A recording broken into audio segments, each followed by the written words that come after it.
Right breaking చూస్తున్నాం. భారతదేశంలో ఇటీవల కాలంలో ఎయిర్పోర్ట్లు, రైల్వే స్టేషన్లకు బాంబు బెదిరింపులు కలకలం రేపుతున్నాయి. తాజాగా వందే భారత్ ట్రైన్లను పేల్చివేస్తామంటూ గుర్తు తెలియని వ్యక్తి నుంచి దక్షిణ మధ్య రైల్వే అధికారులకు ఒక బెదిరింపు దరఖాస్తు వచ్చింది. దీంతో అప్రమత్తమైన భద్రతా దళాలు హై అలర్ట్ను ప్రకటించాయి. ఫిబ్రవరి 3వ తేదీన పోస్టు ద్వారా రైల్వే జనరల్ మేనేజర్ కార్యాలయానికి ఒక లేఖ అందింది. హైదరాబాద్లో 4 జిహాదీల బృందం పథకం వేసిందని ఆ లేఖలో పేర్కొన్నాడు. అతను బాంబులు పెట్టి 250 మందిని చంపడమే తమ ప్రధాన లక్ష్యమని ఆ గంతకుడు పేర్కొన్నారు.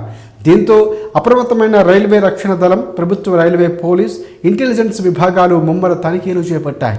ముఖ్యంగా ప్రధాన నగరాల్లో తనిఖీలు చేపట్టారు. సికింద్రాబాద్, హైదరాబాద్, విజయవాడ వంటి కీలక స్టేషన్లలో వందే భారత్ రైళ్లను క్షుణ్ణంగా తనిఖీలు చేపట్టారు.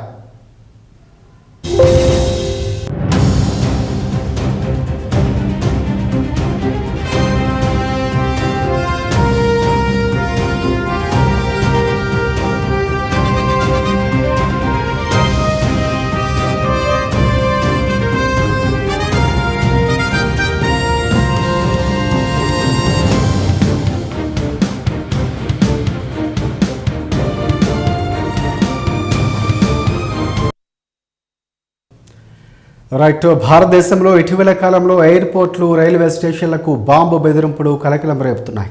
తాజాగా వందే భారత్ ట్రైన్లను పేల్చివేస్తామంటూ గుర్తు తెలియని వ్యక్తి నుంచి దక్షిణ మధ్య రైల్వే అధికారులకు ఒక బెదిరింపు దరఖాస్తు వచ్చింది. దీంతో అప్రమత్తమైన భద్రతా దళాలు హై అలర్ట్ను ప్రకటించాయి. ఫిబ్రవరి 3న పోస్టు ద్వారా రైల్వే జనరల్ మేనేజర్ కార్యాలయానికి ఒక లేఖ అందింది. హైదరాబాద్లో 4 జిహాదీల బృందం పథకం వేసిందని ఆ లేఖలో పేర్కొన్నారు. బాంబులు పెట్టి 250 మందిని చంపడమే తమ ప్రధాన లక్ష్యమని ఆ గంతకుడు పేర్కొన్నాడు. దీంతో అప్రమత్తమైన రైల్వే రక్షణ దళం, ప్రభుత్వ రైల్వే పోలీస్, ఇంటెలిజెన్స్ విభాగాలు ముమ్మర తనిఖీలు చేపట్టాయి. ముఖ్యంగా ప్రధాన నగరాల్లో తనిఖీలు చేపట్టారు.